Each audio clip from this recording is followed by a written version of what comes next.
go. Hello, everyone. Welcome to the Chaotic Wholesome Talk Show. I am Purcell, one of your hosts, but why is this not working? Why is this not working now? Everything's been difficult today. Hi, everyone. I am Purcell. Welcome to the Chaotic Wholesome Talk Show, where we're having a chaotic start. This is my amazing co-host, David. David, say hello and tell us who you are and what you're doing here. Hi, I'm David, one half of the co-DMing crew that is putting together and currently running Godplane, which you can see on Thursday. But today, it is time for the Chaotic Wholesome Talk Show, where we talk about all things TTRPG. How to be a better GM, how to be a better player, how to be a good fan, and everything in between. All with a focus on inclusion and intersectionality, so we can all have a good time. And I'm Kay. You can find me, the other half of the GM team, on Thursdays doing Godplane. You can find me every other Wednesday on the, wow, my brain I'm like on Starfinder. That's not on the Emergency Power Podcast where we play Starfinder. At the end of the year, you'll be able to find me at PAX Unplugged, if any of you are going. And I would love to chat with you. And I will have Emergency Power Podcast cards to give away. Yay! But, David, we got a topic today. Yes, we do. And this is a topic that I really like. I really enjoy talking about this because everyone, I'm going to be honest with you, chat. I did my research. I did some looking up. I still don't know what set everyone off about talking about metagaming. Something happened. I honestly don't know what it was. I researched. I couldn't find it. That's cool. It was probably a rogue wrist deep in the party's pockets. Possibly. But every so often we get... They're usually done separately, and I really do honestly feel like these two... often problematic, but also entirely necessary things are treated like separate entities when I think they're actually the same.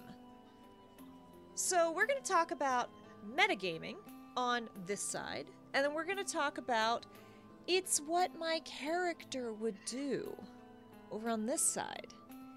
And taken to extremes, both of those can be problematic, annoying, terrible.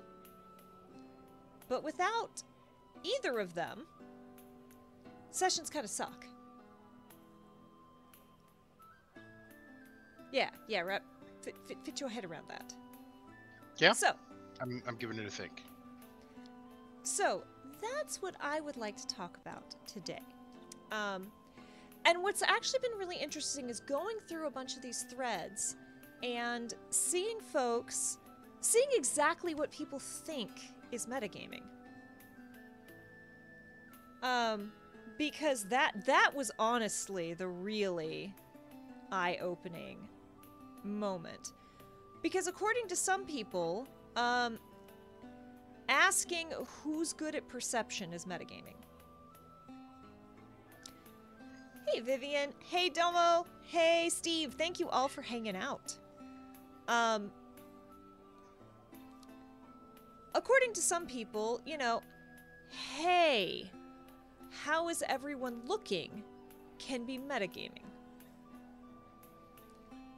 Which, I mean, I feel like if you're hanging with your homies and you're beating up a monster, especially if you're like the healer type, the healer of the group, looking around at your party, I can't actually see them, so it's required of me to ask, how's everyone looking?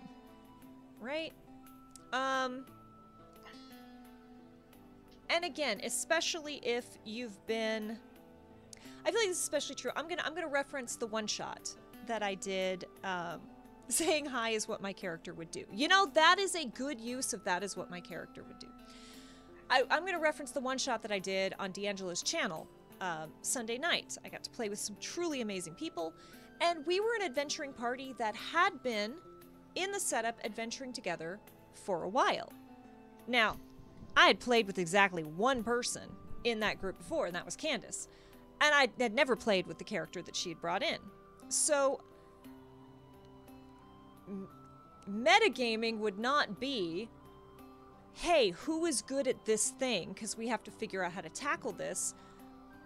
Because our characters would know that. Sometimes you have to metagame things to make a story work, because maybe Manhattan's really loud. I don't know what that has to do with it, but here we are.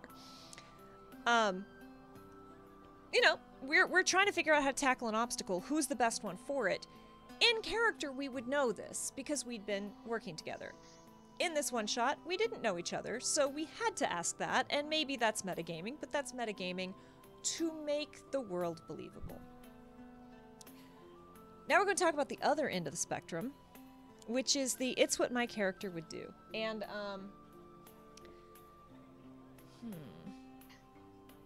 David, would you like to describe the usual use of it's what my character would do, or would you like me to? Because I've been talking for a bunch. Listen, it's always something.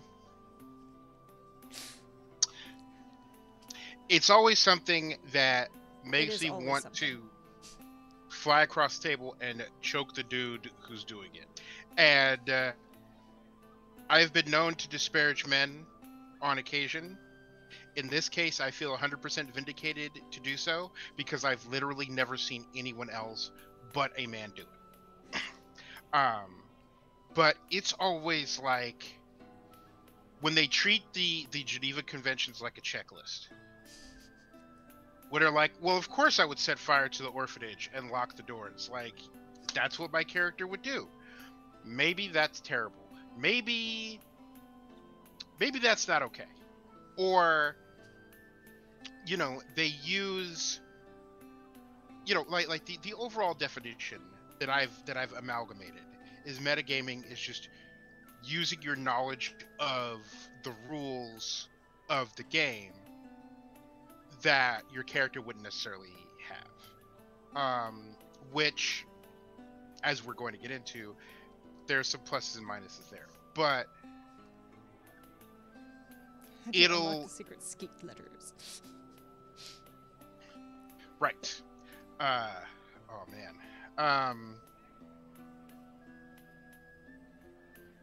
Listen, as a DM, so other side Steve says, but is the orphanage full of hag children?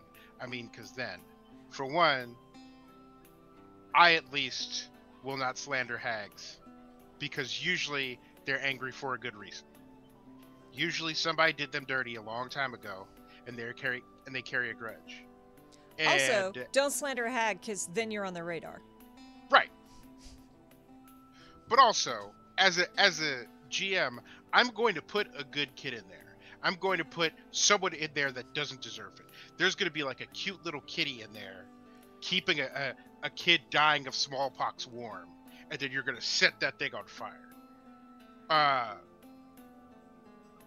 But it's always a way to explain away either something contrived or something horrendous, like something that makes everyone at the table like stop and like look at the person and reevaluate them as a human being. And Kay comes from the darkest part of the internet. I come from a pretty dark part of the internet. So when you make Kay and I go, dude, fellow, friend, compatriot, this right here, in Christ. right? And yeah, it's if you are a quote unquote good guy, if you're a good person in a game, and you're Steven Seagaling your way through the whole thing, where you're not just defeating every bad thing, but like you're committing atrocities while you're doing it, and you have to justify yourself to your other fellow murder hobos, then maybe you've crossed the line. So, I'm going to then talk about the softer side of that, which, like, there is something to be said for knowing your character. It is important, especially, okay, look, if it's your home game, I'm going to be honest, because I'm making broad generalizations here, and let's be clear, there are different people play these games different ways and for different reasons. If your idea of chilling and having a good time with the game is me and my buddies are going to go in, we're going to go into a dungeon full of humanoid monsters, murder them all, find a princess in the end, and then marry her. Cool, that is one way of play, and you don't have to know your character for that. You have to know your class for that, and you and your boys are just going to go be murder hobos, and that's awesome. Your boys or your girls and your non-binary friends, whatever you're doing, that's what you're going to do, and that's great, and I wish you a very good time with that. If you, on the other hand, are wanting to tell more of a story-based game, or if you're streaming, because look, you can do, there are meat grinder streamed games, but streamed games tend to be much more character-driven. Why do my captions keep stopping? This is actually very annoying. Because what you're saying is too spicy. Right? I'm going to turn on auto start, so maybe it will just stay on. So I am I'm very character driven. I don't know if any of y'all have ever seen anything I've done. I'm very character driven. And I do occasionally play an asshole. My captions say I do occasionally play this hole, which, you know, that's also... No. I'm sure, something. I don't know. Yeah, it's not true. It's a fabrication. I do occasionally play jerks. And, we've done an entire episode on jerks and edgelords, so I'm not going to super deep dive into this, but it is very important if you're playing a jerk or an edgelord that your character be the way they are for a reason, that you know what that reason is, and that you know when and where to activate those facets of your character, because that cannot be your character's only facet. So, I am playing a character who's kind of shady and got a shady past, and they occasionally lie and do shady things, and people are like, oh my god, why? And it's like, well, my character's doing that for a reason. It's not a that's what my character would do, but my character's doing that for a reason, and doing that for a reason is very important. So we want to talk about if there's this extreme end of I am using all of the rules of the game to break it, to, some would say cheat, I'm taking out of character knowledge and shoving it in, and being OP with knowledge that there's probably no way my character would have. And we're going to talk about I am doing stuff, probably jerk stuff, for no reason other than I can, and it's what my character would do, and you all are just going to have to deal with my character. Those are the two bookends. And I want to talk about what is this space in between, and where can and should you play, and why is it important that you have a good grasp on both of these things?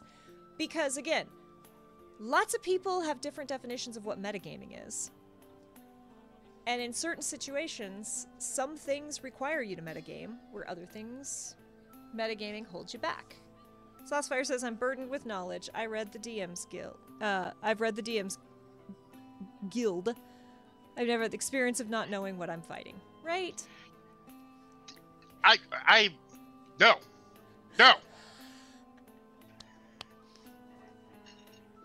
Monster manual. Whoops. So here's the thing. Because one of the points I was going to bring up is how do you as a GM address metagaming? And let's also point out that metagaming isn't necessarily malicious. Like, I think of it from a DM's perspective, because I've done a lot more DMing than I have playing. And as a DM and as someone who's designed a lot of encounters, I've had to dig through the monstrous manual. I've had to homebrew. You know, he's old school because he still uses the term monstrous manual. I think it's cooler. It's dumb, but it's cooler. But I've had to do all these things, and so like pretty much every monster between challenge rating 1 and like challenge rating 8, I just know it.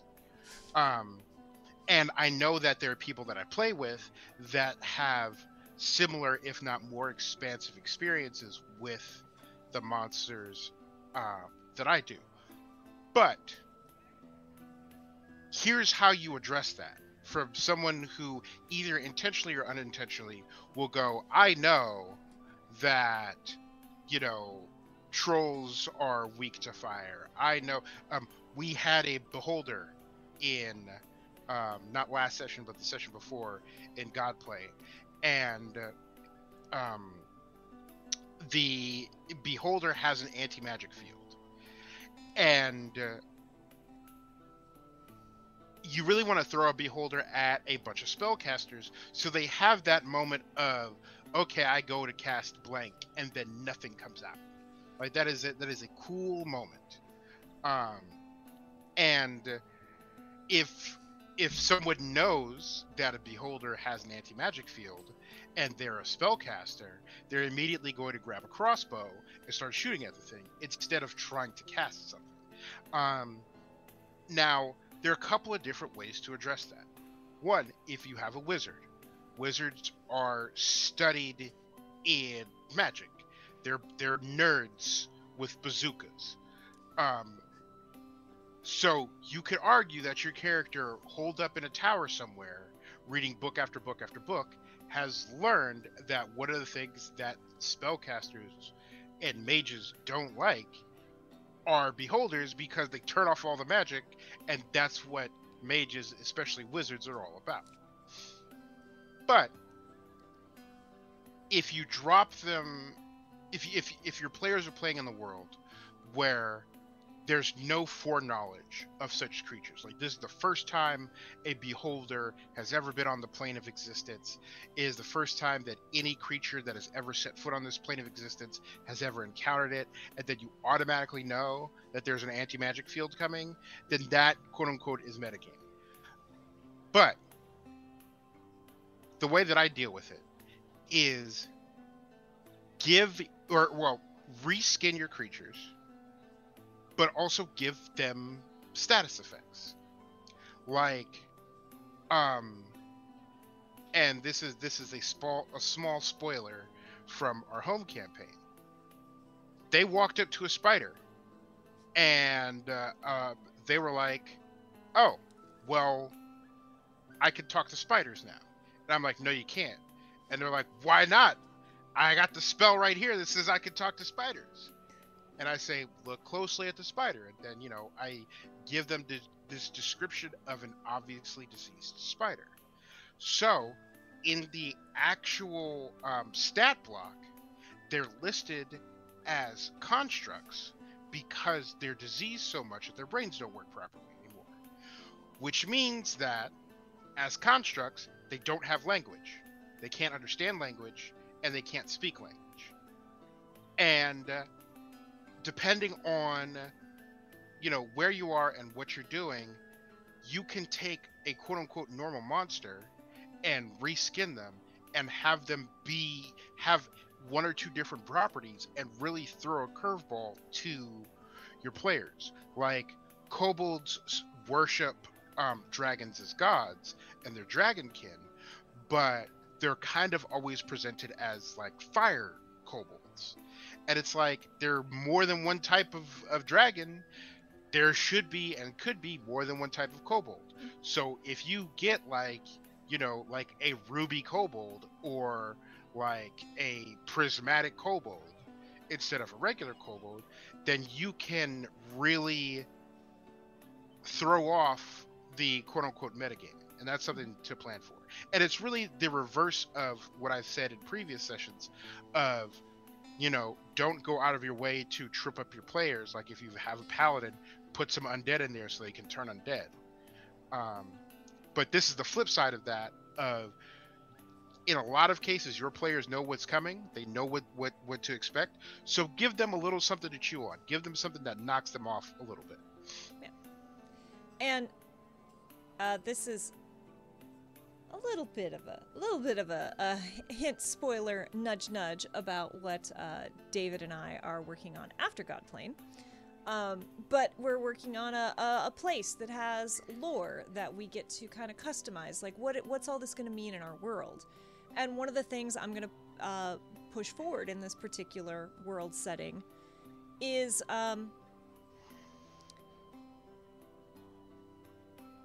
Dragonborn.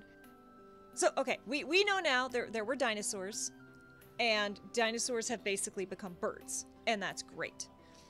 Dinosaurs have become chickens, and they're delicious. And, I mean, they also became geese, and they remember. They definitely remember. Ooh. Yeah. Yes. And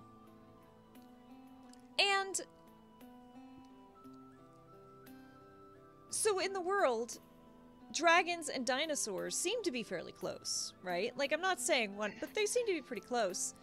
So we got Dragonborn, and we have Aarakocra. So in my world, those two are going to be cousins. And there's going to be some interesting things that are... God, the caption said Eric Okra, and that's great. And there's going to be some divisions, right? But what are those... What do those divisions mean? Like, you can put some of that into your players of like, hey, you're playing a Dragonborn, FYI, this is the history around this other, like, race. What do you do with that, right? What do you... So, don't just play with monsters to trip people up. You know, figure out what are those cool little twists that can make this world just a little bit mine, but also just a little bit theirs. Let's see. The reading chat, Saucefire says, they aren't spiders. They're actually Walt Disney animatronics. Tell me that's not more terrifying. Yes. Well, at the beginning of my history books, I guess I don't need to finish it. Dies, so does the bad guy. It only gets crazy for their way to read about the meteor. Yeah. Yeah. So yeah, and I'm like, again, different characters will and should have different knowledge that you as a player can metagame into your character where it makes sense. So again, referencing the game that I played with D'Angelo on Sunday, we were like a level 7 adventuring party, and we were out and there were slimes, and I'm playing a little blue-skinned druid who had a whole bunch of ice spells. And I'm like, don't think ice spells are gonna work. And then I was like, wait, should I do it anyway? But number one, it's a charity game, and you want those to be fun and fast-paced, and casting a spell and it doing nothing can be really cool in a cinematic boss fight. In the slimes that you're fighting to get to the boss. Maybe not so much. Maybe not so much. So I was like, I don't think ice is gonna work. Also, I'm a level 7 seasoned adventurer who's been through this path before. Pretty sure I've tried an ice cantrip and it didn't work. Candace says, anime gif of a cute yet expressionless, ironically staring teenager boy in a Japanese school uniform doing a small nonchalant wave. Yo. That was one heck of an entrance. So yes, again, that was metagaming. Technically, because technically I didn't know for certain if my character knew that, and I didn't ask. But come on, y'all. Come on, asking, you know, I got scolded in a game because my character had like a countdown of turns before a thing would activate. And just out of habit, simplicity, you know, this is a group, we've been together, we fought together. I said, you know, in 2 turns, stay away from me. And it was like, that's very... I'm like, fine, count to 12, and then get away from me. And everyone's like, okay, oh yeah, like, really is that simple? Yes, that was potentially metagamey, but come on, y'all. Yeah. We gotta communicate. And I think that's ultimately, like, you know, it's far too early to come to the conclusion, but I think that's ultimately the thing that separates bad metagaming from good metagaming. Is bad metagaming always seems really selfish. Like, it's always like, I'm trying to break this game so that I can one up either the GM or the other players. But then on the flip side, with a GM cracking down on it, there are things that you have to communicate that your player would have as intrinsic knowledge that translates into the rules that then translates into the player. So like, you know, like you said, like when it comes to looking at them and seeing how haggard people are, how like injured they are, and knowing whether you need to cast a healing spell or not, and interpretation of that is, hey, how many hit points do you have? And that doesn't feel like metagaming to me, but yet still addressing it through the rules of the game. Right.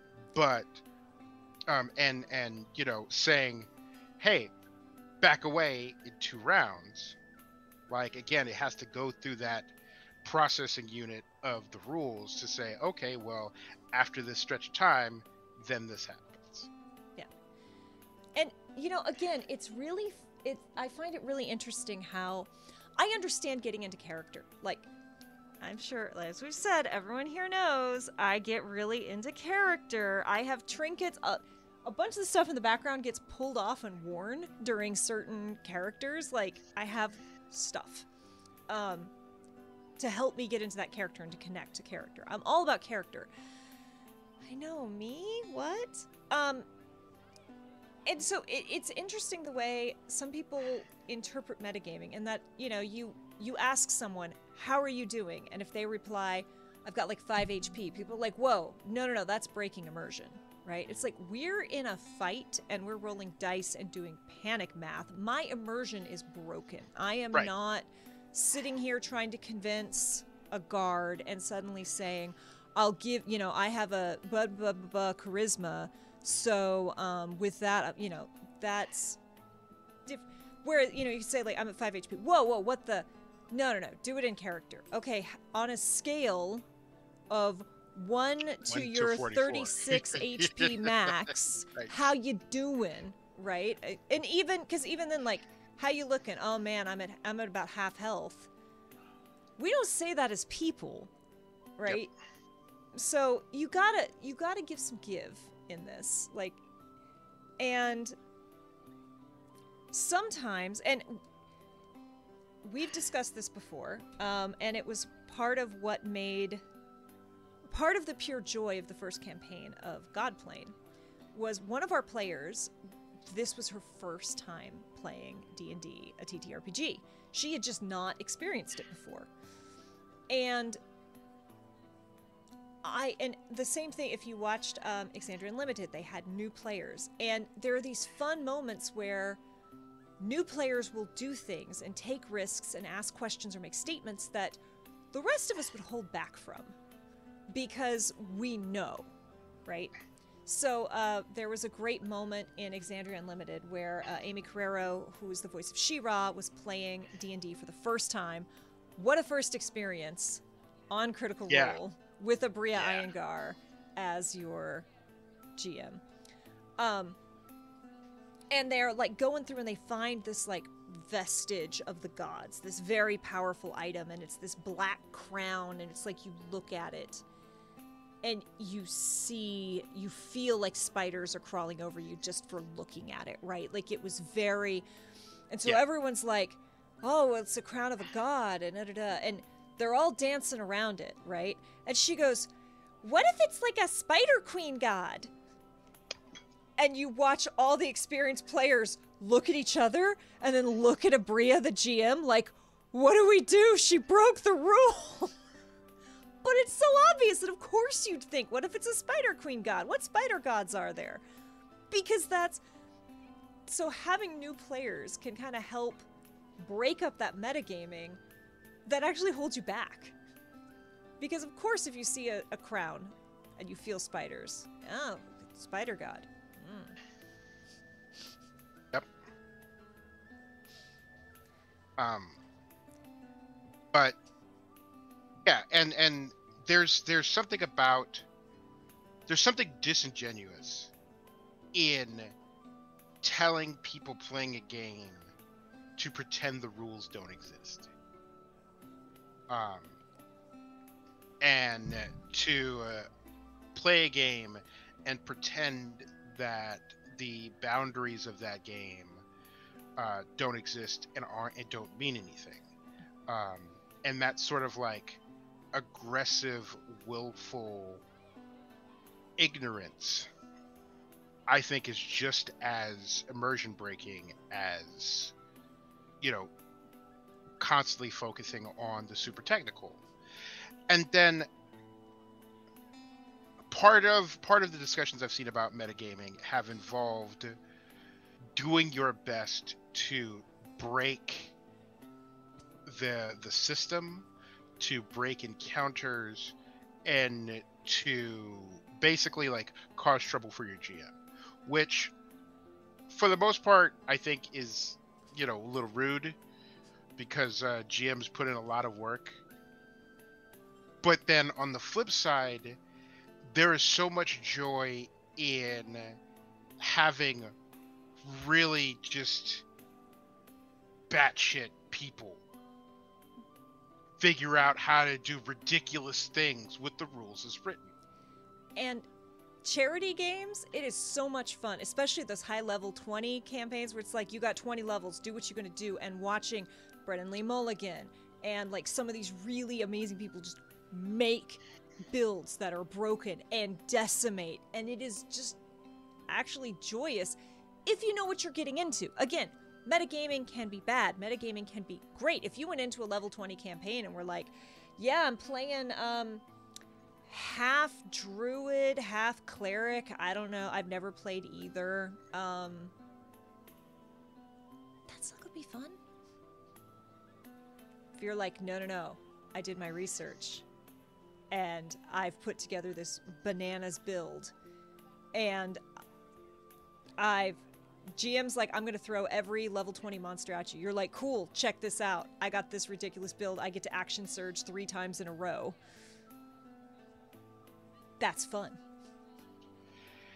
And like, I have spent over an hour in a circle of dudes talking about the rules as written, like with a lawyer level deconstruction of rules as written for the bag of holding, and then all of the different things that you could possibly do with the actual bag, and how, and all the different ways that it could be applied, including but not limited to militarily, as a transportation vessel, as a way to survive harsh conditions, and so on and so on and so on. And the debates that people have had of like, okay, what if you take a bag of holding and put it in a bag of holding? Like, does that work? You know, like, where does the bag of holding actually go? So if it's in the astral plane and you take an astral creature and stick it in the bag of holding, can they escape? And all sorts of other rules, like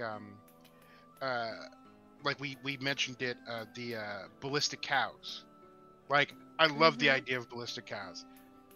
The idea of, like, you know, you change the object, or the absolute worst thing that I have ever heard, ever, is the infinite food hack for travelers. And Kay, I'll look it up so that you could have like the grimy details later. Oh, but boy. Basically, you eat food, and then you poop it into a hole, and then you create food and water on it, so that it becomes food again. And then you take it with you, and then the next day you eat it, poop it, and then create food and water. And then you never have to worry about... Gross. Unacceptable. Gross. But I mean, it is astronauts also... drink recycled urine, so... That's different. That's different. Yeah. But yeah, like, just like the interesting thought experiments that you can have, and that would make sense for characters in world to have. Yeah, before we got onto the infinite food hack, Rubinanza says you can acknowledge the fourth wall without breaking it, like in Shakespeare plays. And yeah, and an example of, you know, metagaming can just be a very intelligent build for a situation. So, I'm going to tell you all again, if you have not watched Calamity, please watch Calamity. It is some of the best TTRPGs out there. It is 4 contained episodes. It is Critical Role. You don't have to know or give a single poop about Critical Role to watch it. It is DM'd by Brennan Lee Mulligan. It has Lou Reed in it. It is Abria. It is so good. And basically, like, the name of it is Calamity. And I'm going to tell you all, like, it is everybodydies.com the movie, right? This is just what it is. And everyone playing that game went into it knowing that. Everybodydies.com. And Abria's like, cool, I'm playing a wizard. Brennan Lee Mulligan's going to try and kill me. Let's make him work for it. And she built the brick shit house of a wizard. This wizard, I think, had 180 hit points, 160 hit points. She had something like that. It was bananas. And she had a spell or a magic item or something that allowed her to just constantly keep casting a shield or a mage armor or something. She just constantly had protection that Brennan had to get through to get to her. Because she was like, yo, you're going to kill me? Let's go. I'm going to make you work for it. And is that metagaming? Well, yeah, because that wizard didn't know that that was what she was going to go through. Was it to troll Brennan? A little bit, probably. Did it break the game? Did it disrupt anything? No. It was really cool. And then she got to share this build. And then we got the ultimate, like the best gods. We got the best line when on Four-Sided Dive they were talking about it. And they're like, I don't remember how they got onto it. I think it was like, what do they do in their free time? And she's like, she fucks. She's got kinks and she can take a hit. This is why she's got the toughness feat. It's Oof. Like, you Oof. Know what, Abria? You go. You heckin' go. Regardless of whether rule that... Bleh. I can do words today, I swear. I really can't. Supernova says, regardless of whether that is rules legal, there are social implications of the infinite food hack of your character being known for magically recycling their poop. Yeah. Yeah. Henceforth, they shall forever be known as the Poop Wizard. Could just be a wizard who's very afraid of dying. Yes, also possible. Hello, yes, JD. We've heard of liches before. So yeah, and then, you know, circling back around to, again, I lean very hard into, what would my character do in this situation, which is often not the same as what Kay would do. There is a game that I can't talk about yet that I can't wait for you all to see, where, there was a situation where I'm like, Kay, who watches a bunch of movies around this theme, knows exactly what they would do in this situation. And it is not what my character would do, and that is the wrong answer. My character should absolutely 100% do this exact thing. And I'm not going to immediately do it, because that's not what my character would do, and I hate it. Yeah, you put yourself in that position quite a bit, where it's like, oh man, Kay would behave like a normal human being here, but my character, ooh-wee, is not going to do that.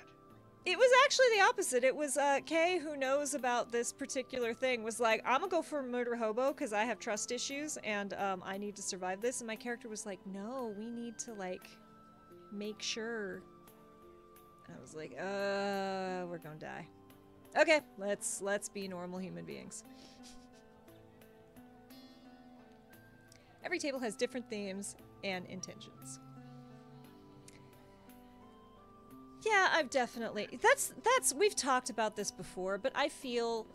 And I often don't realize it until it's much later on, which is a problem. Like, I make a D&D character, or a TTRPG character, and I'm like, haha, this character has issues. Haha, sure would suck to have those issues. And then, like, something happens in my life, and I'm like, oh no, I have those issues. I just wasn't aware of it that clearly at the time. Oh no, I'm laughing at my damn self. I just told on myself. Everyone knows I have these issues. This is me deep down. I hate it. Yep. Yep. Yep. Yes. Yes. Yeah. And the thing is, chat, you have not met all of Kay's characters. I have met a lot of them that you guys have not, and ooh, let me tell you, it is a PowerPoint presentation, and it is delightful. Yeah, I tell on myself. But I tell on myself before I realize I'm telling on myself, which is the problem. Mm-hmm. But yeah, chat, have you had any, like, we want to hear from you. I'm not crying, you were crying. I've never made Candace cry. Not once. Not once. They are blood from which you cannot, stone from which you cannot get blood. So chat, have you had any encounters of metagaming where it was like good or fun?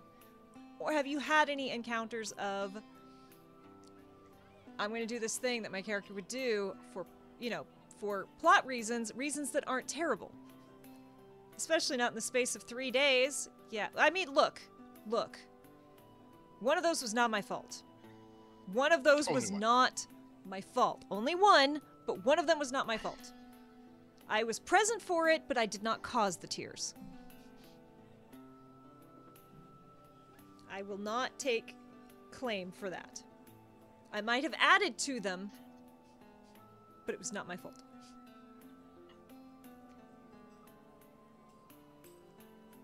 Yeah, David, what?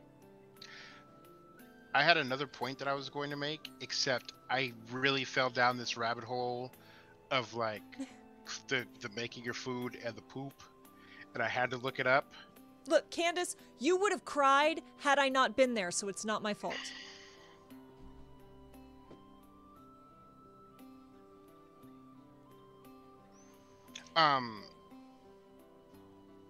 But yeah, so like I said earlier, with metagaming, you know, there are ways where you could set yourself up to fail. Like, you know, you pull a really obscure monster out of the monstrous manual, and you don't change a thing, and you're sitting at a table with a bunch of forever DMs. You're gonna have a bad time, especially if like 2 of them are loaded up with things that'll just obliterate the mon. Like go. And this is why they call it, you know, fight balance and counter balance, because like I said, on the one hand, you want to give your rogue a lock to pick. You want to give your role a rogue pocket to pick. You want to give your your ranger like some tracks to like look at, because let's face it, the hunters aren't good for rangers. The rangers aren't good for. I played too much World of Warcraft. If you have an animal companion, in my head, you're immediately a hunter from World of Warcraft. But yeah, you want to give your players some, like, you want to fear bomb a barbarian so they can rage and get out of it. But on the flip side, you don't want to I was trying to remember if I could tell a story. You don't want to throw something at your players that they can immediately break. Yeah. Like, and occasionally they'll outsmart you, and that's great. But if it's something like obvious, then that's just poor encounter design, and you have to, you know, balance it one way or the other. And if you're relying on things that your players might know, that the characters don't know, and there's any sort of like blurry line there, I really feel like you're setting yourself up for failure. And on the flip side, there are players who are going to be jackasses and assholes. And what we should do with them, one and all, is load them into a shipping container and trebuchet them into the sun. I understand that we will need a lot of cargo containers, but you know, we have the will.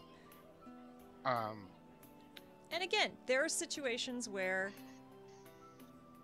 if you've all agreed, we're going to come in and play ridiculous busted characters, and I'm here for it, and I will adapt. That's fine. That's great. Just everyone be on the same page. Yeah, and And there are tabletop games where there's an adversarial relationship between the GM and the player. And so I recently got to play Betrayal at the House. Betrayal in the House of Betrayal in the House of the Hill. I always want to say Betrayal in the House on the Haunted Hill, except the House on Haunted Hill is one thing. Yes, Betrayal I always go Krondor to is House another. of the... Yeah, I always go Betrayal... Or the Betrayal of the House. No. Haunting of the House. No. Continue. And it's set up in a way whereby you play together, and then it's adversarial. And then you're crawling over every word like a third-year law student. Speaking of, Kato just showed up and said adversarial, challenge accepted. Kato has made David sweat more than once. Yes. Also, I got to play with Kato, and I'm so jelly. I'm so jelly. He was the villain more than once, and it was hilarious every time. I mean, you love it when I'm the villain. Oh man, But that's a whole story. It's a good story. I will tell you at some point later. But when you're playing a game, especially like D&D or Pathfinder or these collaborative storytelling tabletop systems, and you set yourself up to be adversarial with the other party members or with the GM, regardless of how you do it, whether it is metagaming, whether it is putting together a character that will specifically clash with everyone in the group, or so on and so forth, you're just being an asshole.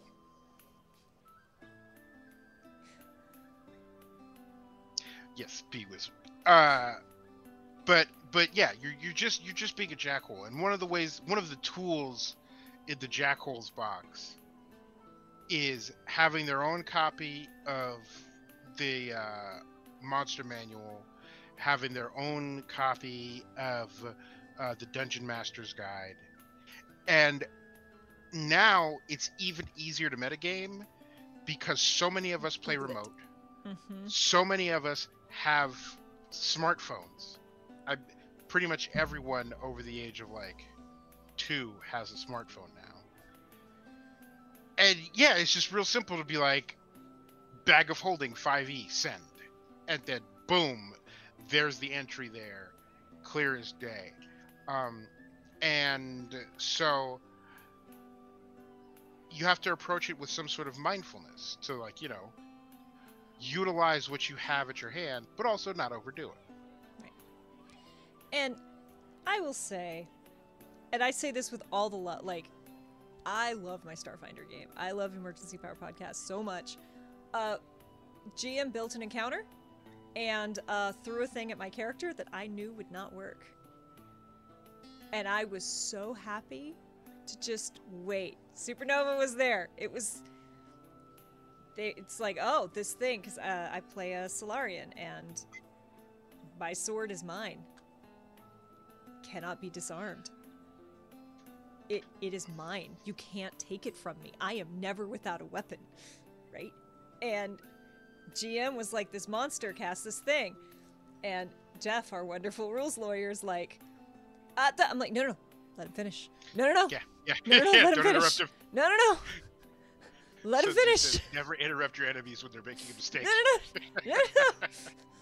And it was great, because then we kind of had this moment of oh no, what do we do? And GM was like, you know what? Yeah, this is a beast. It wouldn't know that, right? So, to an extent, even GMs can metagame, because oh no, you know what? I'm not gonna walk it back. Beast wouldn't know that. Yep. Great. And again, you could argue that I should have informed, but it was a fun moment of, oh, player got to win because weird power, weird quirk of this particular class. And shut up, Manhattan. And it felt really, really good. And it was really fun that Adam is such a cool GM that he like rolled with it. Was like, yeah, this thing goes like, why didn't that work? And didn't make the mistake again, but it was a nice little victory. Da, da, da, da, da, da, da, da. Mini victory in what was a terrible arc of things happening. So I needed that win, not gonna lie. I went camping and we played a game of Blades in the Dark around the campfire, and it was such an amazingly different experience. Ooh, I can imagine. Yeah, like, I don't want to pay the money to do D&D in a castle. Yeah, because who has $3,000? But Woof. There's something really cool about the idea of playing D&D in a heck. I want to play like an espionage, like a war of information game inside of a castle. Like, I'd be really cold though, because it's always cold. Yeah, it's never. No castle has ever been warm. You can put a castle in the sun; it's still gonna be cold in there. Yeah. Can we break into a castle and play D&D? So I took this idea and I stole it from Saucefire. I'm gonna see if we can do a cute little clip of it. But Saucefire has long had this idea of let's do D&D in a White Castle. And they just opened a White Castle near me. And Saucefire is coming to town when we all go to PAX Unplugged. And I'm like, maybe we do a short little funny TikTok thing of us all playing D&D in a White Castle. Because I think it would be really fun. So what you're saying is I need to do Dish Pit Witches in a Waffle House. Yes! Everyone help me peer pressure David. I am trying to get David to run a campaign of Dish Pit Witches. If you don't know what Dish Pit Witches are, you are a bunch of magical people working in the service industry, and your GM, your general manager, it is one of those contentious games where your GM is trying to screw you over and you have to use the power of magic and gay to outsmart your GM. And I want to do the ridiculous thing and have David go, look here, you little shit. Like, that's all I want. I want that once an episode at least. If only I lived in Europe, there are plenty of castles that operate as hotels. Wouldn't be all that cheap. It wouldn't be all that cheap to run a game there. So one of my former co-workers lives in Europe, and once a year they would run a huge, massive LARP inside a castle. And they had a castle that they had like a run and tab with, and they just run a LARP in the castle and in the areas around it. And I'm like, wow, what a childhood that would be. D&D at a White Castle, you get the advantage if you consume one of those tiny hamburgers. Look, I'm going to admit I've never been to a White Castle. I've never been to a White Castle, largely because I am terrified of their menu. Specifically 2 items, because there are 2 items that are just wrong. They have chicken chips and potato rings. And I just... What?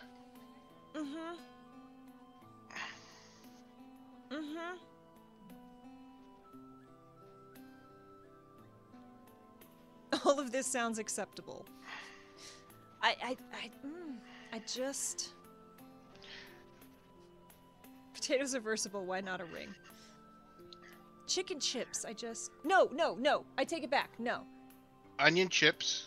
It was chicken rings. Onion chips and chicken rings. That's where I did it wrong. I got it a little bit messed up there. I cut class to buy a double down day 1. Have no fast food fears. Now, unfortunately, I am crawling through the White Castle menu because this is what I become. If we ever pull together D&D in a White Castle, I will, as part of the campaign, eat a chicken ring and a onion chip. What were they? Onion chip and a chicken ring. I will do this. So, like, for you all. onion chips make sense to me. Because, like, it's an onion ring, but cut up a little more. Like I got it. And I also understand the concept of chicken ring because the chicken nugget. Like, you can't find a nugget on a chicken. I also get really it. don't eat chicken nuggets, so that's just still weird to me. I mean, that's because you're not 6. But have I had chicken nuggets this year? I'm sure I've had a chicken nugget at some point this year. But why would you make them into rings?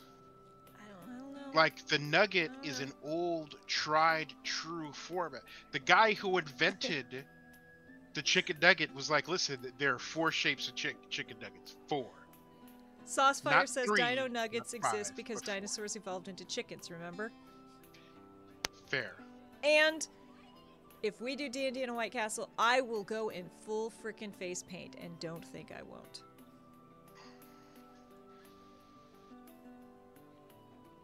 I will put skulls on my belt and show the heck up. White Castle does not play by the rules. That is correct. Yeah, there's something. Do you know what this fried lump of ground chicken needs? Holes. Right. And it's like there's the chicken nugget has been perfected. It has been perfected. Why? Did you ever buy that chicken nugget body pillow? I need you all to know, David was like, I don't care how comfortable body pillows are, I can never own one because I am me. And I know the immediate questions that will... And then they put out a body pillow shaped like a chicken nugget. And I'm like, David, we might be okay. Demolition Man homebrew inside a Taco Bell. Ooh. I love this. We should just do a series. We should do this. We should all just freaking find a time to do this. Urban Shadows in a Subway? Yeah. I already know who the villain's gonna be. Because I'm never tired of kicking Jared while he's down.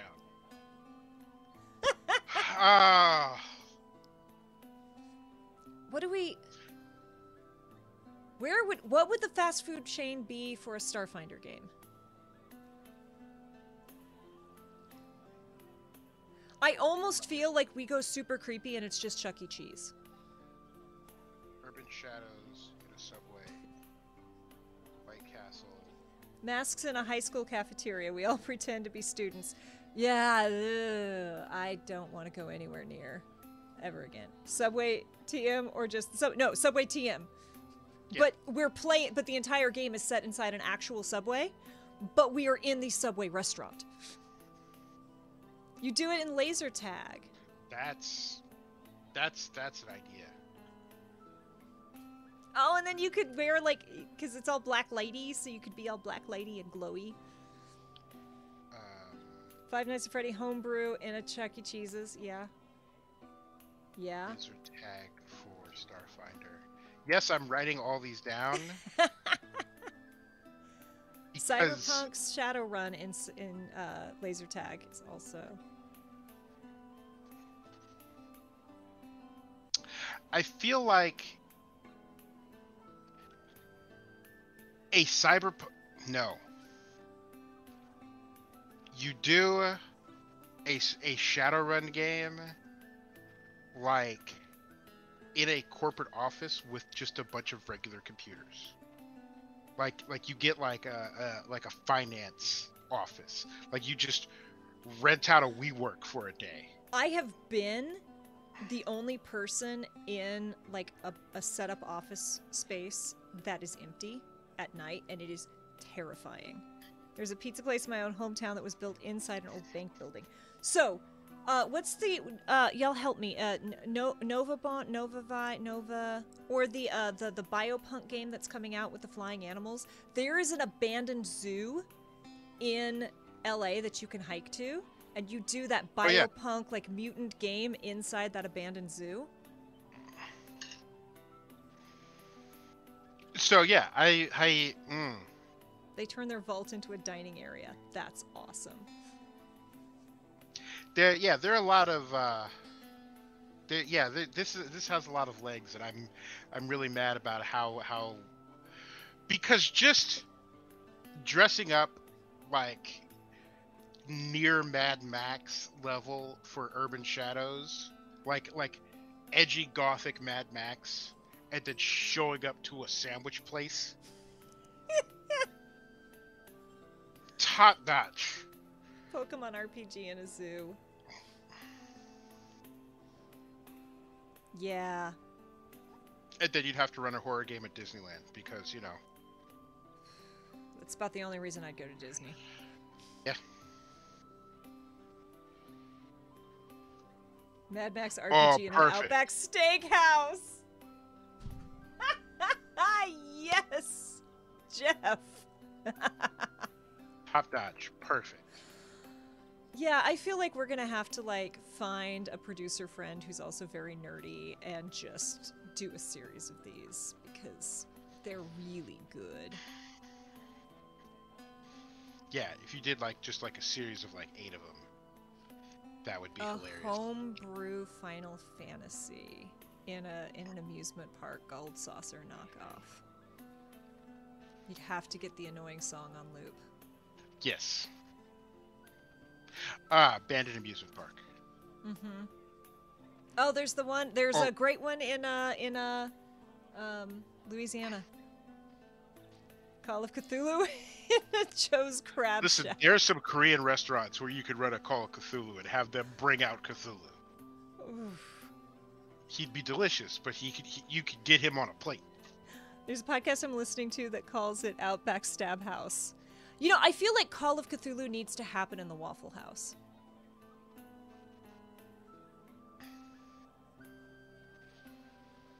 Here's the thing. Hey, Teehee. Anyone, I'm sure everyone in chat, or most people in chat, have seen Spaceballs. And every time someone has described Waffle House to me, I have thought of the space diner in Spaceballs with the little alien dancing. Hello, That's my what I baby. think Hello. Waffle House is. But with like more fist fighting. You've been to Waffle House, right? No. I've never been to a Waffle House. You haven't lived until you've been drunk at a Waffle House at 2 in the morning. Yep. You also have not nearly died in any particular way until you've been to a Waffle House drunk at 2 in the morning. I mean, I do hear that it is potentially really bad for your health. It is great so long as you don't piss off the wrong people. It's not worth it. Don't be tricked. I was. Look, I also feel like you can't plan. We're going to go to the Waffle... Like, you don't... Also, let me be very clear. You don't go to the Waffle House for waffles. You don't go to the Waffle House for anything. Go to the Waffle House because it is 2:30 in the morning. You were drunk. You need There's nowhere else sustenance. There's nothing else open. You're probably in the south, so it's going to be at least a 45-minute drive to get back to your house in safety. So you have to go to the Waffle House to sober yourself up, and there are 3 different biker gangs and a cowboy sitting there eating, and you're just like, okay, I'm just going to muscle through this. I'm going to muscle through this. It was a Denny's for me. Waffle House is just a different... Like, Denny's is also incredibly interesting. Waffle House... is weaponized Denny's. Yeah. Yeah. I mean, Waffle House is the last thing to close. There are literally, like, the National Weather Service will put out an alert when the Waffle House in your area closes. Because it's bad. If the Waffle House is not open, get out of town. One of my favorite videos I've ever seen on the internet is there's a hurricane happening at a Waffle House, and they are mid-thigh in water. And, you know, like, the storm, like an apocalyptic storm is going on outside. And there's a guy at the grill smoking a cigarette, making eggs. Like it's any other day of the week, and there are a bunch of like patrons in there glowering waiting for their eggs. And I'm like, all of you have lost your mind. I'm trying Every to last one. find... Oh, thank you for the resub, Rex Verdi. I'm trying to find this image. There's this incredible... Okay. I found this, but I need the original. I think this is it. Is this... Will it let me copy this? Okay, here. This... Remind me to put this in the video later, in the description later. Like, people are like, this is... They're like, the more you look, and we're like, yeah, it's a Waffle House. Yep. They're like, no, are you looking? Are you seeing? And it's like, yes, that's the Waffle House. Like, yes, I've been there.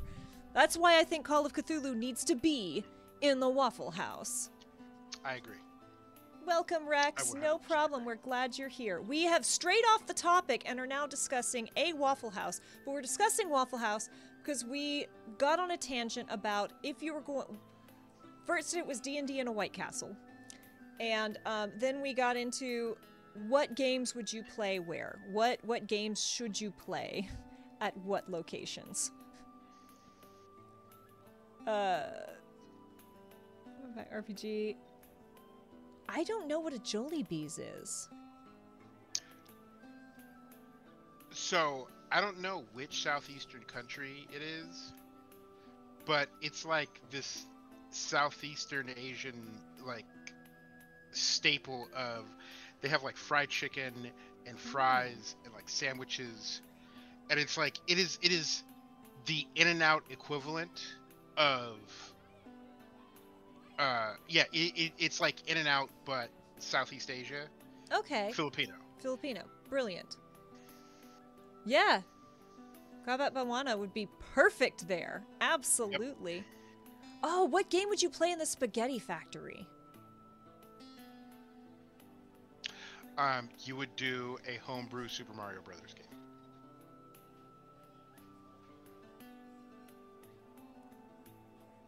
And then I feel like you would play, like a honey heist inside the Cheesecake Factory. Yeah, absolutely.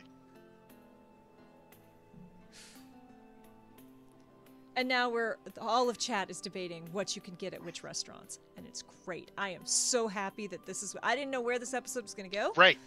But here we are. So happy we ended up here. I would totally run that honey heist. Yeah, I feel like Cheesecake Factory is where you run a honey heist. It's just how it is. I don't make these rules.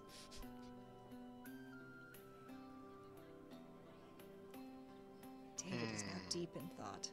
Well, because I was like, okay, so what would be like a traditional sort of like cop and robbers one that you could have at a donut shop? Except there are a couple of problems. One, cops actually go to donut shops. Two, if you showed up dressed like a police officer or dressed like an escaped convict, there are going to be questions. And often when the police ask questions, bullets are the answer. Fun fact, some of you know I'm working on a game called Contraband, and we've had a lot of trouble figuring out the merchandising, like playing around. I got to make a shirt that said Contraband, but it's like we wanted to make like bags that said Contraband. It's like you couldn't take that through airport security. Like how do what do we do with this? Big motherfucking crab truckers in the Red Lobster. Yes. Accurate.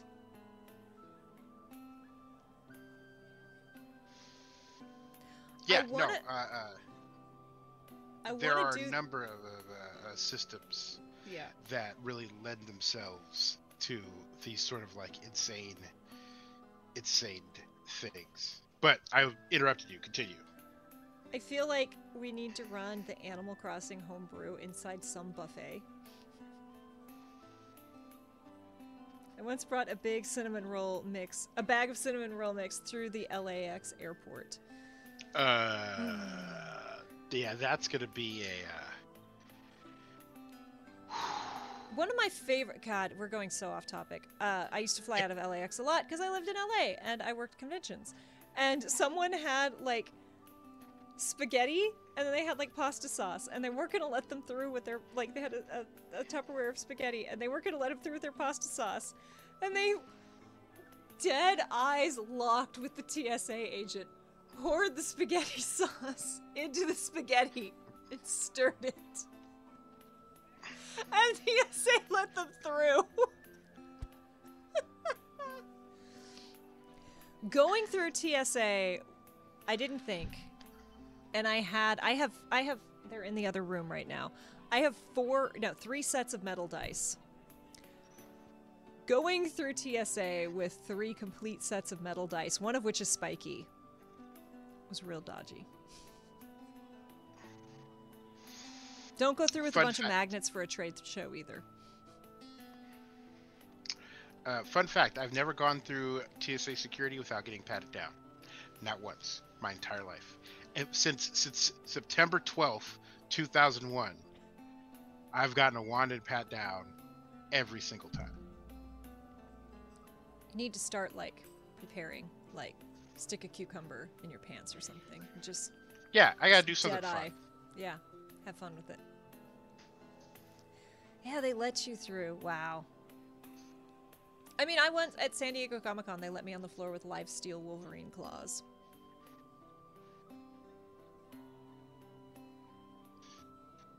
Excuse me? Mm-hmm. It doesn't get much more weapon than Wolverine claws. They were not sharp, they were blunted. They were like, they were really not sure. And I'm like, hey, I'm like, well, number one, I had an,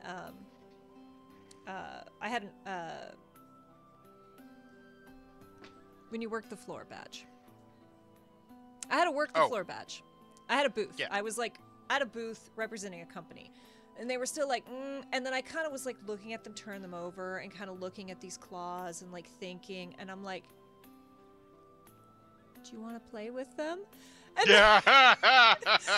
they each took a claw, and we're like, yeah. They're like, okay, you could, if you're waving them around, if we get any complaints, if there's any trouble, you're gone. I'm like, totally fine. That's fair. Exhibitor badge. I had an exhibitor badge.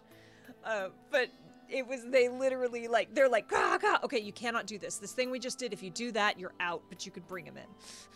They took my mom's tuna fish sandwich once. Yeah, I know people who had their knitting needles confiscated, and they're like, but now I don't have anything to do on the plane. Yep.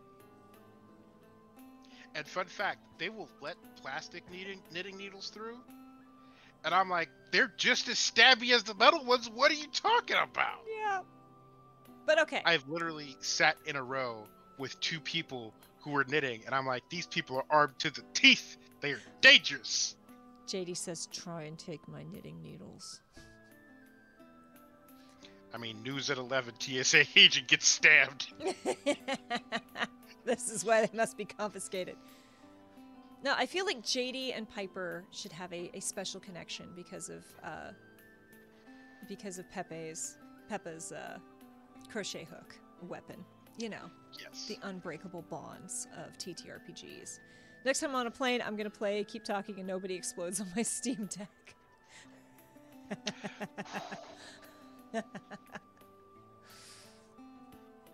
Yeah, just turn that speaker up to loud. Yeah, that'd be great. But we should probably circle back to the topic at hand, which was, and chat, feel free to chime in. Though I loved, thank you all for joining me for this exploration. I am entirely sure. Crochet hook spider leg. I'm entirely sure something will come out of this because I am, between the 2 of us, there's no way it's not going to come back around to haunt all of us. So, you know, if any of you are like, you get a message, hey, are you in this city? Do you want to look ridiculous at a fast food joint? Right. Absolutely. Oh, we can run, we can run Emerald Templars at a Chipotle. Call D'Angelo right now. Right now. Oh, and they often have margaritas there. You could double down. That'd be good. It'd be a good time. Eldritch Horror in a Chipotle is absolutely correct. Yeah. Definitely doubling down. But I'm sorry, metagaming. Circling back to Flying back from Ireland, Rex got held up in the U.S. Customs at the checked walking stick. It had to be X-rayed again. Ugh. In their defense, a lot of sword canes show up. Vampire the Masquerade in a Denny's.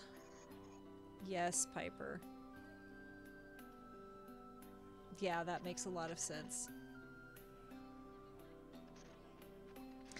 But metagaming, TTRPG and restaurants sounds so rad. Yeah, I feel like unless you were just coming in to be a little bit ridiculous and not take up, especially post-COVID, you'd have to like give them a heads up that this is what we're doing. But you know, like our Denny, there was a my old job. There was a writing club at Denny's, which I don't understand going to a place to write. I can't do that. Places are loud and people talk, and writing groups, it doesn't make sense to me. It's but there was a writing group in a Denny's, and they were totally chill. They're like, yeah, order coffee and have some food occasionally, and you can stay here for hours. We don't care. We're having a D&D in a White Castle. Meanwhile, across the street, some people are playing Pathfinder in an In-N-Out burger. Perfect. Yep. Mm-hmm. That tracks. So where are a White Castle and an In-N-Out in proximity? And what's the big chain in Texas that I've never been to? That one. The Texan knows right away. Right. And I'll have to figure out something that happens in a Whataburger.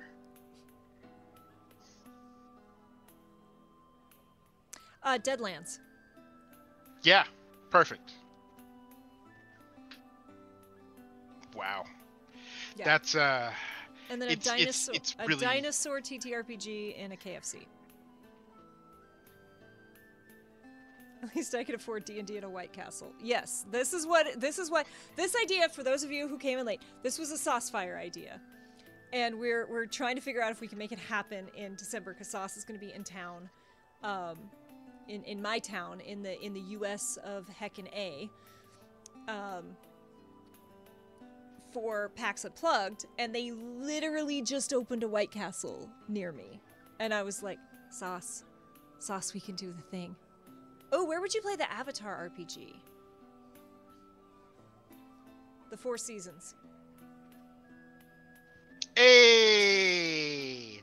I was thinking a dim sum restaurant. Ooh! Pick me up, I'm scared, Sauce says 5 seconds after stepping off the bus. Fair. Yeah.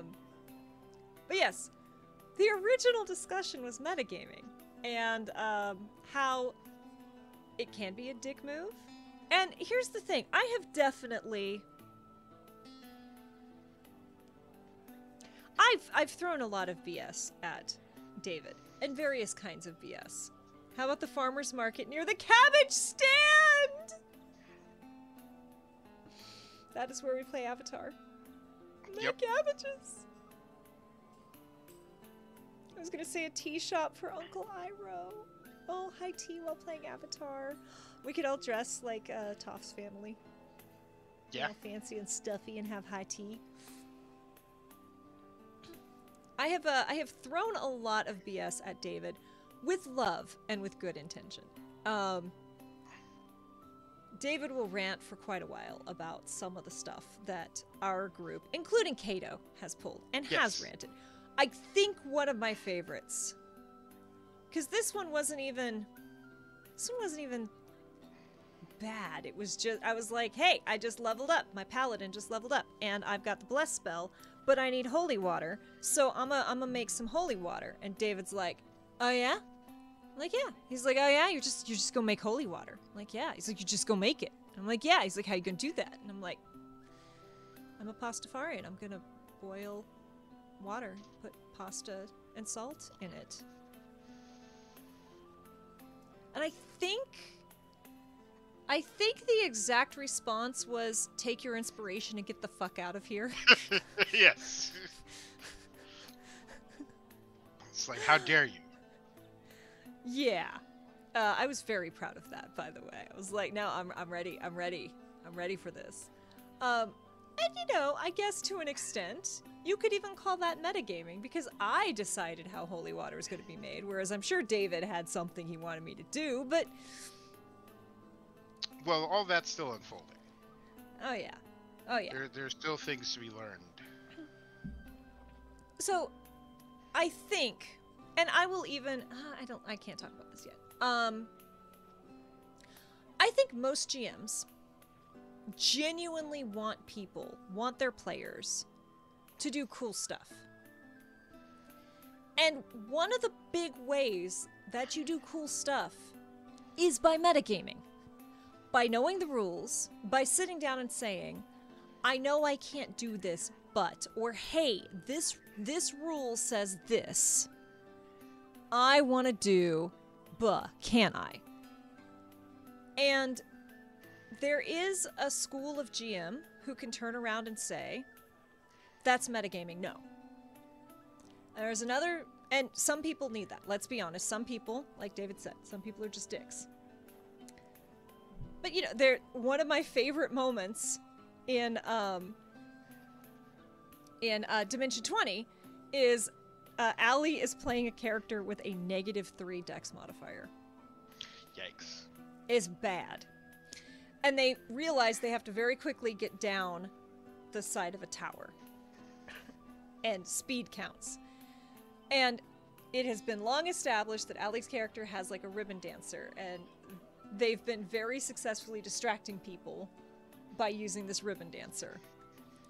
And they realize they have to quickly get down 50 feet.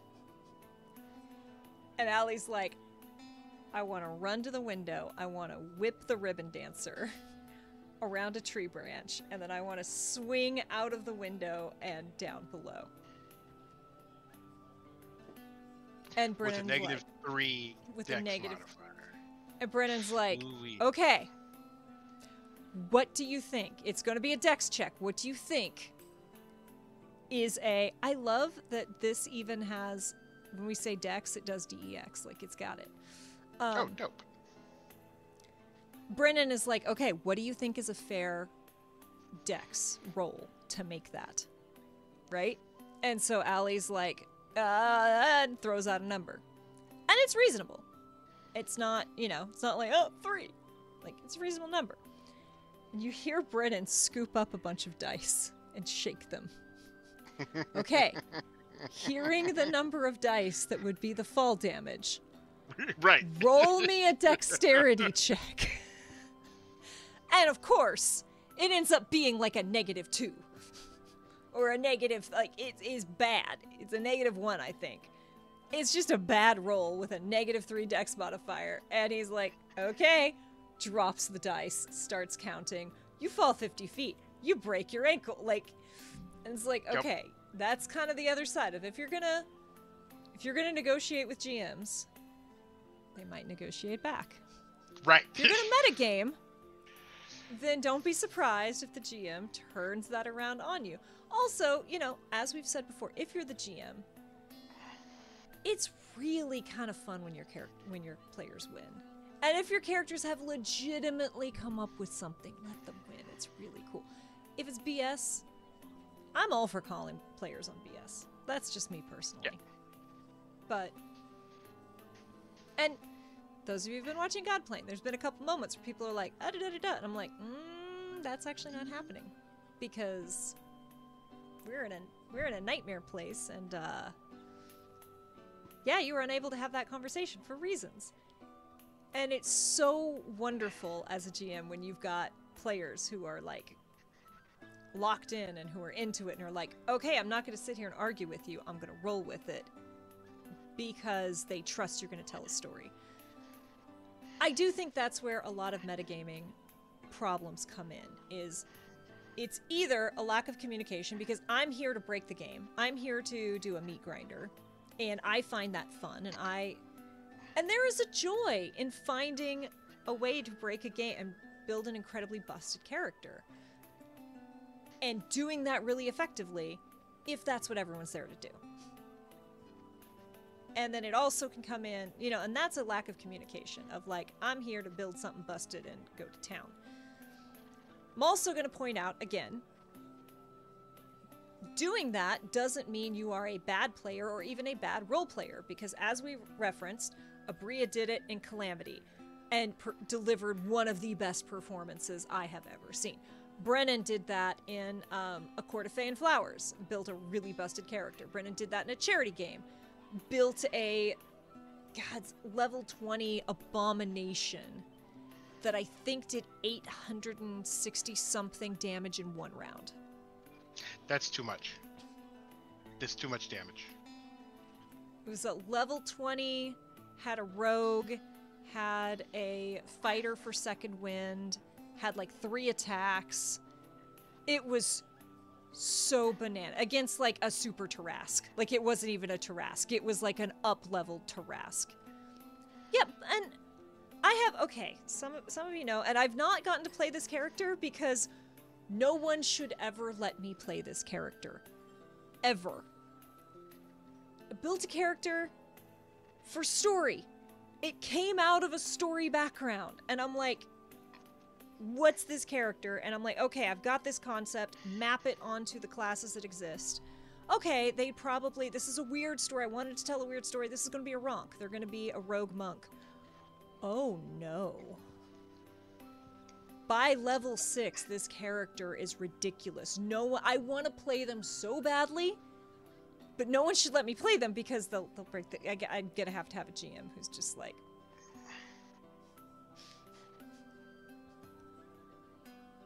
But someday, maybe, in a one-shot, maybe, I'll get to play. They wouldn't even be a good one-shot character. I love unarmed builds. See, here's the problem with my Ronk. If you go a certain type of monk, any weapon can be a monk weapon. And they can give themselves advantage.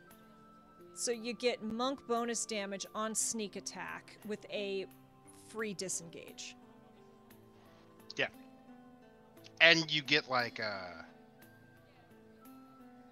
and monks also have like the movement speed bonus thing. It's so you use the terrible. rogues disengage, and then you use like one of the monk's special things that makes them move extra fast. And then they are 60 feet out, stabbing something, and then 60 feet back. Yeah, in and the like, same round. I don't think this is what I did, but I was just like, at some point you just go like, wait, how broken could this be? If you go swashbuckler, if you're the only person within 5 feet of or 10 feet of a target, you get advantage. You get sneak attack damage. And then you can apply your monk holy damage to, like, it's... I was like, no one's ever gonna let me play this character. They're a fun concept. You're just... It's gonna be all mind flayers and, like, gelatinous cubes. Just... Yes. Flying gelatinous cubes. Rex says, I have a rogue cleric in a game I run, and he would be busted, but the PC is hiding their thieving past under their collar. You choose which version of the uncanny dodge you want with the thief monk build. Yeah, it's just... Yeah, and that's... It's really funny because I tell someone I've got a rogue monk, and they're like, what kind of history, what kind of backstory do you have to have that character? And I'm like, oh, I would love to tell you. Are you going to let me play them? I'll tell you all about it. Because it came from the backstory. I can make that work. But yeah, no, that's just the idea of, because there are also going to be other characters. And so the idea of planning an encounter,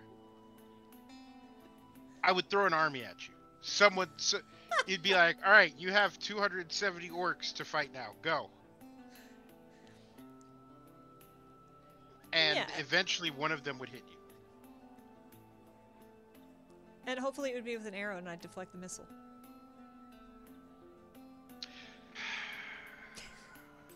I think my favorite BS rules as written in 5e was like, technically a net is a single object thrown at a person. So a monk could technically deflect missiles on a net and tie up the people that launched the net at them.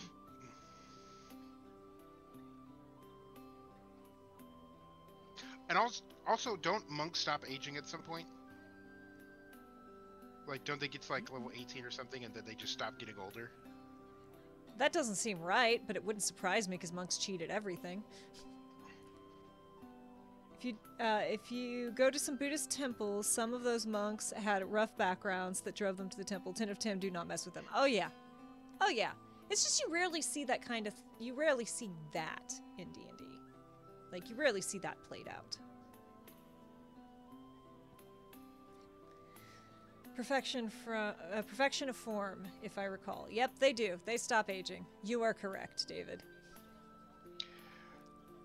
The timeless body.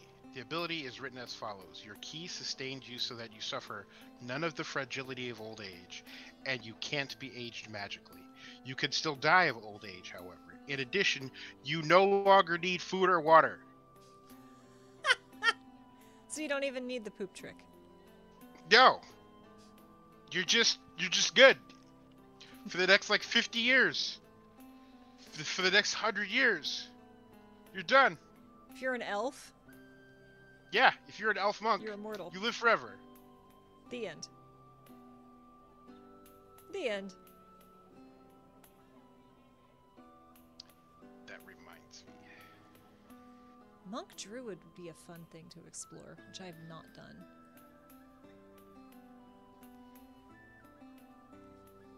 But wouldn't you want to eat for the flavor? I mean, you could. There's nothing saying you can't eat. David is pissed off because a high-level monk doesn't need to eat poo. No. Gross. Never. I will be 100% yes, okay. Jeff is correct. Lich Kings are going the wrong route. Piper says, one of my favorite combos is Barbarian Warlock. Oh, I loved one of... It was Carlos? Someone came in and played a Barbarian. Ooh. And it was very joyous to watch. And he had Matt Mercer custom brew him his barbarian subclass because he wanted to play a happy. He didn't like any of the barbarian totems, so his totem was the duck, and it was specifically a rubber duck, David, and one of his abilities was water off a duck's back, and he could shrug off certain magical damage. It was glorious. It was glorious, and they ended up fighting Duck Thulu. Oh.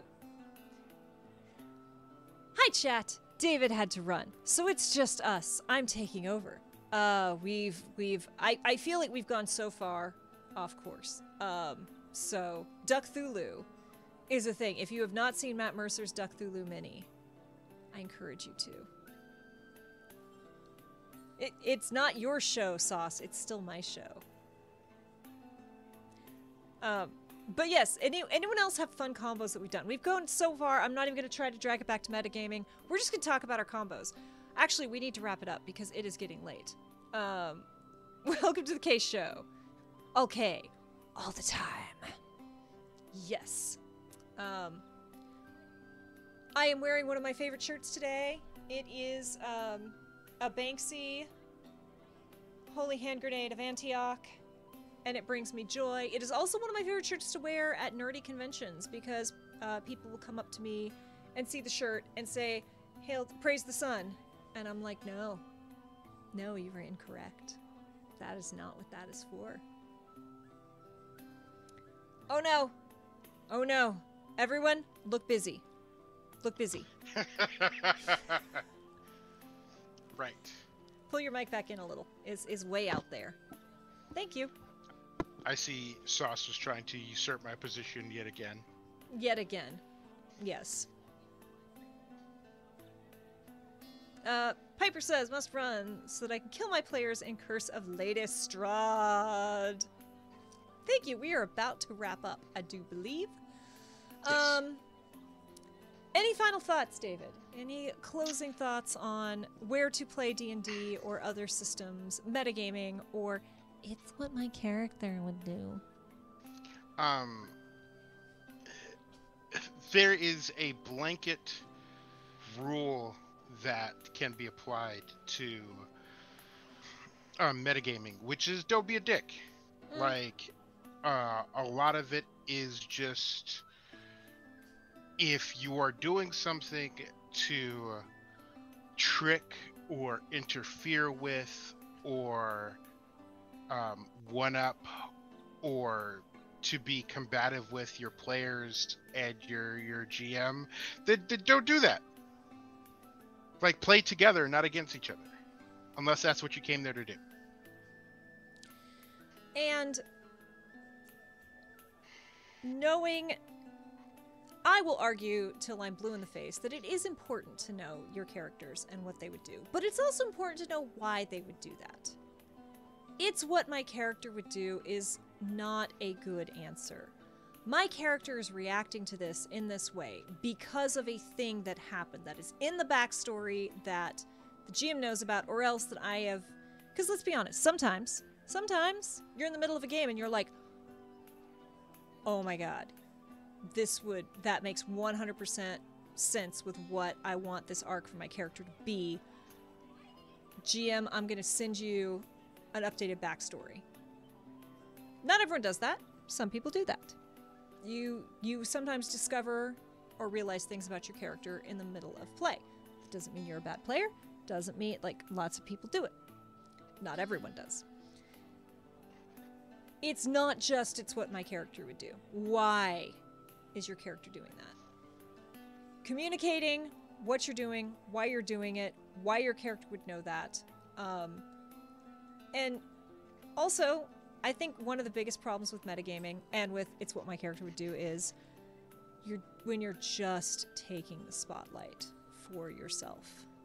And we've said it time and time again. Share the spotlight. Welcome other people in. And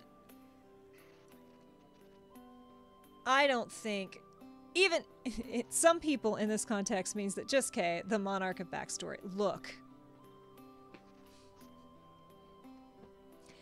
I actually tend to do most of my stuff ahead of time. I will incorporate smaller elements, but like, I'm not going to call out certain people, but like, well, how about, I can call out a Critical Role. I know Sam, no, was it? So if you watched Campaign 2, Sam's character had a fear of water. That was improv'd in the moment.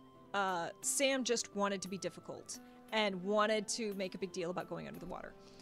And took that later and actually made that a key moment in the backstory. A main part of his character's backstory.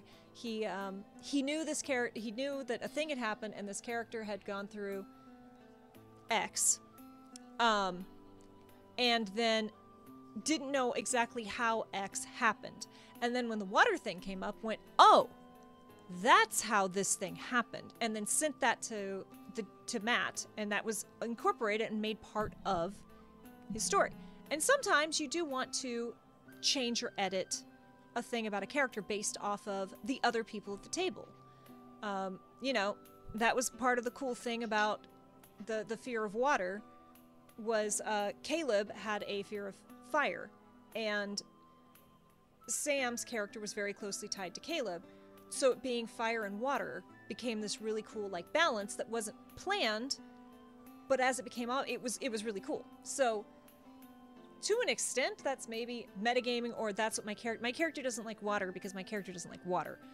But even being difficult about a thing and then justifying it, because that is, and I will say this again, and we were talking about wrapping up, and now I'm rambling, but one of the first things they teach you in improv classes is don't try to make the right decision. Make the decision. Because especially in improv and performance, home games can be a little bit different, but when you're performing, when you're playing, make a decision and then figure out why that was the right decision. Make that decision matter. So rather than sitting there, decision analysis paralysis, do the thing and then figure out why that was important.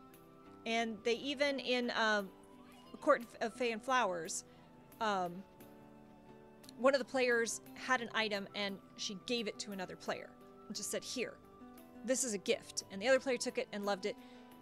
And then several episodes later, it was like, you got to give me that back. There's something bad about that. And it was this really cool moment of, and they were talking about it after the session. And the player was like, I had no idea what it was when I gave it. But I knew if I put it out there, it could come back in a cool way. All of that could be a problem, right? If you're just like, if you are just like, I'm going to give someone this item, and then I'm later going to say, oh, by the way, that was blah, blah, blah, blah, and I knew that the whole time. That's kind of a dick move. But if you're doing it for genuine plot reasons, if you're doing it of like, I'm going to throw this out there and see how they react and see where this takes us, I'm happy to forgive that kind of metagaming. I'm happy to forgive that kind of thing because you're actively building a story with people. You can't anticipate everything. You're not actually out in a world where you're going to walk up and see weird stuff that just for some reason reminds you of this person. So that's cool. Do that. Be that kind of metagamer. Be that kind of, I'm just doing what my character would do. They're being difficult about this, but now I'm going to incorporate it and make it important. That's cool, metagaming. That's cool. That's what my character would do. Be that kind of person. I've talked too much. David, say a thing. I 100% agree.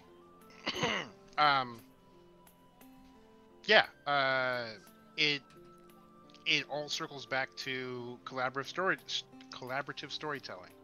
And don't be a dick. Don't be a dick, and do things that interact with and add interesting components and texture to other people's stories as well as your own. Share the spotlight, drag people in, ask their opinions. It's amazing what that can do. And I think that's a great wrap-up point. Chat, yes. Thank you all so much for hanging out with us. This was such a fun session. I did not expect to spend so much time talking about D&D in a White Castle, but I am so glad we did it, and I would not do it any other way. David, who are you? What do you do, and what are we doing here? Hi, I'm David Lee. I am one part of Chaotic Wholesome Inc. And you can find me on Twitter at FullRubberDucky, but you can usually find me here every Tuesday doing the Chaotic Wholesome Talk Show, where every week we talk about TTRPG stuff, how to be a better GM, how to be a better player, all with a focus on inclusion and intersectionality so that everybody can have a good time. You can also find the both of us on Thursday nights with two folks who are hanging out in the chat, who I believe have now wandered off to go play Lady Strahd. I'm yes. Jelly. The God Plane. You want to talk about that, or you want me to do this one this time, Dave? You do it. Okay. God Plane is an original 5e horror campaign that David and I wrote and co-DM. You can find it right here every Thursday. It's a little scary. We've made people cry a couple times. I feel like we might get some more tears this next episode. We'll see. Yep. This is our second time running it. I'm loving this party. Love the first party too. You can find that here every Thursday at 4 p.m. Pacific, 7 p.m. Eastern. Runs for 3 hours. We are off right before Critical Role because we're not fighting the Death Star. Right. If you enjoy the game, the characters, and the players, we do have an after show, which is 10 to 20 minutes usually, which you can also find on my YouTube. And you can learn a little bit more insight, and players get to ask questions, which we may or may not answer. You can also find me every other Wednesday on the Emergency Power Podcast. I play Sol the Solarian. That is a Starfinder podcast, but it's all homebrew, and you don't have to have any Starfinder knowledge to hop in. I'm having a really great time. I work with some really amazing people there, including Supernova, who's been hanging out in chat. Chat, again, thank you all. You have been amazing. This has been such a great chat. We missed last week, so coming back, we were refreshed, and it seems like you all were too. Thank you again. Let's see who's hanging out today. Look at Xander. Transplaner. Oh, yes. We're gonna go right over to Transplaner RPG. Connie Chang is GMing, and they are amazing. Please say hi. Thank you all again for hanging out and for all of your commentary. You made this such an incredible stream. And we will see you next week.